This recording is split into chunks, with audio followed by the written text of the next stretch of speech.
Licence বাতিলের আদেশ প্রত্যাহার করে ৩ শর্তে রাজধানীর আদ্দিন মেডিকেল কলেজ হাসপাতালকে আবারও কার্যক্রম পরিচালনার অনুমতি দিয়েছে স্বাস্থ্য ও পরিবার কল্যাণ মন্ত্রণালয়। স্বাস্থ্যসেবা বিভাগের সচিব মোহাম্মদ কামরুজ্জামান চৌধুরী স্বাক্ষরিত এক প্রজ্ঞাপনে আজ বিষয়টি নিশ্চিত করা হয়েছে। এতে বলা হয়, আদ্দিন মেডিকেল কলেজ হাসপাতালে ৬ নবজাতক শিশুর মৃত্যুর ঘটনায় হাসপাতাল কর্তৃপক্ষের দাখিল করা আপিলের পরিপ্রেক্ষিতে তদন্ত কমিটিকে সরেজমিন পরিদর্শন করে প্রতিবেদন দিতে বলা হয়েছিল।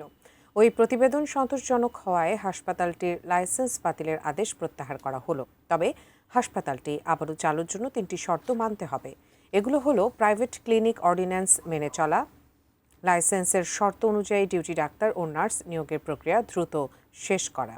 এছাড়া লাইসেন্সের শর্ত পালনে ব্যর্থ হলে কর্তৃপক্ষ যে কোনো সময় আইনানুগ ব্যবস্থা নেবে বলেও হুঁশিয়ারি দিয়েছে।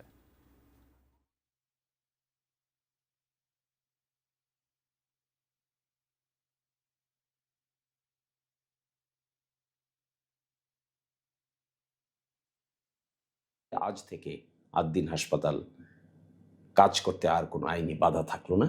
আমরা প্রত্যাশা করব আদ্দিন হাসপাতাল পেশাগতভাবে অত্যন্ত দরদ নিয়ে সেন্সিটিভিটির সহিত মানুষকে এই ধরনের সেবা প্রদান করবে এবং বাংলাদেশের লোয়ার মিডল ক্লাস এই হাসপাতালের মাধ্যমে উপকৃত হবে।